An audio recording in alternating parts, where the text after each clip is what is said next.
माजी आमदार सदा सरवणकर यांनी एक मोठा दावा केलाय।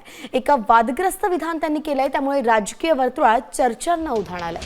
सरवणकर यांनी म्हटलंय की असलेल्या आमदारांना 2 कोटी मिळाले तर मला नसताना सुद्धा 20 कोटी मिळतात। या विधानामुळे अनेकांच्या भुवया उंचावल्यात। सदा सरवणकर या विभागातील विलन आहेत, त्यांची चौकशी करा अशी मागणी स्थानिक आमदार महेश सावंतांनी केली आहे।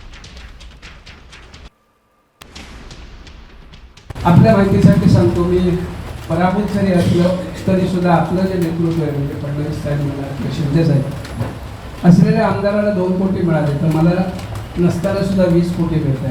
उद्घाटन करताना मी दिसतोय सगळीकडे। अर्थात समाधान म्हणजे माझा मुलगा आहे, हे लोक आणि शाखा प्रमुख आमचे ही लोक मी कामांची उद्घाटन करतात, कारण आपला पिंड हा काम करण्याचा पिंड आहे। राजकारण करून आम्हाला कोणीतरी मानावं किंवा आपल्याला मतदान करावं अशी काही अपेक्षा नसते।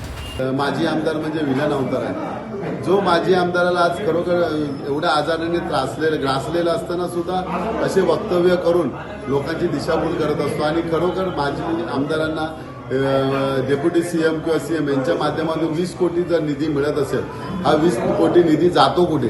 जर पडलेल्या आमदाराला 20 कोटी आता मिळत असेल तर ज्या मागच्या 3 वर्षामध्ये यांना 60 ते 70 हजार कोटी 60-70 हजार कोटीचा हे मिळाला असेल, निधी मिळाला असेल, तो निधी विभागातला गेला कुठे याची सकल चौकशी विधानसभा अध्यक्षांकडे करावी। आता isakal.com आहे देशातील नंबर 1 ची मराठी न्यूज वेबसाईट। प्रत्येक अपडेटसाठी isakal.com ला नक्की भेट द्या।